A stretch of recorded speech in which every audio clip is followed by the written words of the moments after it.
Valsad police की बड़ी सफलता। पानेरा डूंगर के मंदिरों में हुई चोरी का भेद खुला। अंतर्राज्यीय गिरोह के 2 आरोपी गिरफ्तार। 1,53,000 का माल बरामद। वलसाड़ जिला पुलिस ने पानेरा डूंगर स्थित मंदिरों में हुई घरफोड़ चोरी की गुत्थी को सुलझा ली है। पुलिस ने महाराष्ट्र के सांगली जिले के रहने वाले अंतर्राज्यीय गिरोह के 2 सदस्यों को धर दबोचा है। इन दोनों ने अगस्त माह में वलसाड़ के ऐतिहासिक पानेरा डूंगर पर स्थित माता और महादेव मंदिरों में चोरी की वारदात को अंजाम दिया था। पुलिस ने आरोपियों के पास से सोने की रनी, 2 मोबाइल फोन और चोरी करने के औजार सहित कुल 1,53,000 रुपए का माल बरामद किया है। वलसाड़ रूरल पोलीस स्टेशन हदमां आवेल पानेरा डूंगर पर जे अलग अलग माताजीना તેમજ હનુમાનજીના તેમજ મહાદેવના મંદિર આવેલા છે એ મંદિર પર તારીખ 11/8/2025ની રાત્રિના સમયે ચોરીનો બનાવ બનેલો હતો। જે અલગ અલગ મંદિરમાંથી ચાંદીની પાટો, તેના સિંહાસન અને માતાજીના મુગટ વગેરેની ચોરી કરવામાં આવેલી હતી। આ ચોરીમાં ગયેલ મુદ્દામાલ બાબતે પોલીસ, એલસીબી તેમજ અન્ય અધિકારી સાથે તપાસમાં હતા। જે દરમિયાન એ આરોપીઓ 2 આરોપી લગભગ આ ગુનાને અંજામ આપ્યો એવું જાણવા મળેલું હતું।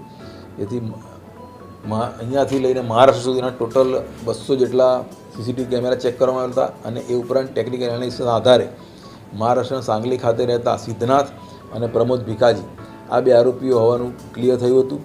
જે દરમિયાન આ આરોપીઓ ફરીથી પોતાનું વાહન લઈને અન્ય જગ્યાએ ચોરીનો અંજામ આપવા જાય એવી બાતમી મળેલ હતી। જે આધારે વલસાડ પોલીસે આ લોકોને અન્ય કઈ જગ્યાએ ચોરીનો અંજામ આપે એ પહેલાં પકડી લીધા હતા। આ ચોરીમાં એ લોકો પાસેથી 2 મોબાઈલ ફોન તેમજ 1,33,000ની સોનાની એક નાનો ટુકડો મળી આવેલો હતો। અને આ જે ચોરીમાં ગયેલ મુદ્દામાલ બાબતે પૂછપરછ કરતા તો એ મહારાષ્ટ્રમાં જ આ મુદ્દામાલ વેચેલાનું જણાવેલ હતું। આ ચોરી એ લોકોએ એક વાહન સાથે આવેલા હતા અને વાહનમાં મહારાષ્ટ્રથી આવીને ચોરી કરતા હતા અને ફરી વાહન લઈને મહારાષ્ટ્ર ચાલ્યા જતા હતા।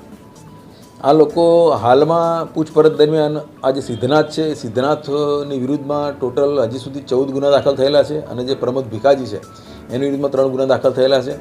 આમાં ચોરી તેમજ ગરફોડ અને અન્ય ગુનાનો સમાવેશ થાય છે।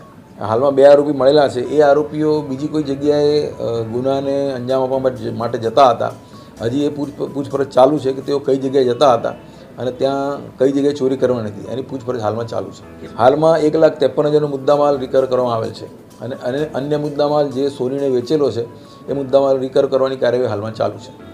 એ લોકો ચોરી માટે એ લોકો ટાર્ગેટ કરતા હતા અને વાહન લઈને આવતા હતા। જે જગ્યાએ એ લોકોને મળી જાય એ જગ્યાએ ચોરી કરતા હતા એવું હાલમાં જાણવા મળ્યું છે। પણ અમને પોલીસને એવું જણાય છે કે અગાઉ કોઈ રેકી કરી હશે અથવા રેકી દરમિયાન જ આવી રીતે ચોરી થાય એવું જણાવેલ હશે, તેથી આ ચોરી કરવાની શક્યતા વધુ છે। આ ચોરીમાં ખાસ તો જે મુદ્દામાલમાં સાથે જે એલસીડી એક હતું એ પણ લઈ ગયા હતા અને અન્ય આજુબાજુ મળેલી જે વસ્તુ હતી એ પણ લઈ ગયા હતા।